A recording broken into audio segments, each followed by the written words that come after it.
Melbourne is growing at an unprecedented and extraordinary rate. The latest statistics show the city is booming. Its outer suburbs are growing faster than anywhere else in the country.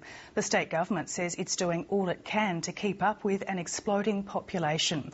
It's announced a new suburb for the inner west, but some experts say the long-term planning focus needs to shift to Melbourne's perimeter. It's a view of Melbourne that's constantly changing. More than 1,000 people a week are pouring into the city's outer suburbs, pushing out the urban boundary at a rapid rate. Melbourne's rate of growth over the last 9 years has been nothing short of extraordinary. What we've seen is Melbourne's growth areas growing at very, very large rates, and growth around the inner city area that is quite unprecedented. New Bureau of Statistics figures show Melbourne's outer suburbs have grown faster over the past 9 years than any other area in Australia.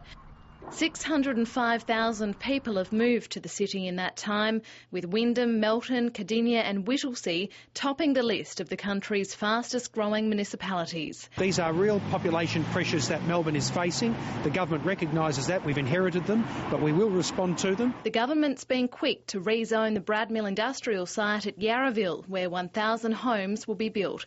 But while the population explodes, services like transport, health and education lag behind. There have long been calls for a high school in the inner west, and there's still no plan for one despite the rezoning of Bradmill. Demographer Bernard Salt says the government needs to rethink Melbourne on a grand scale, with a shift of focus to the outer suburbs. Kath and Kim come from Melbourne. The Quarter Acre Block comes from Melbourne. Barry Humphries and the Suburban Parody comes from Melbourne.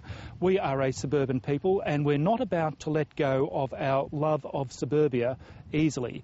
If Melbourne continues to grow at this rate, it'll surpass Sydney's population in 17 years. Anna MacDonald, ABC News, Melbourne.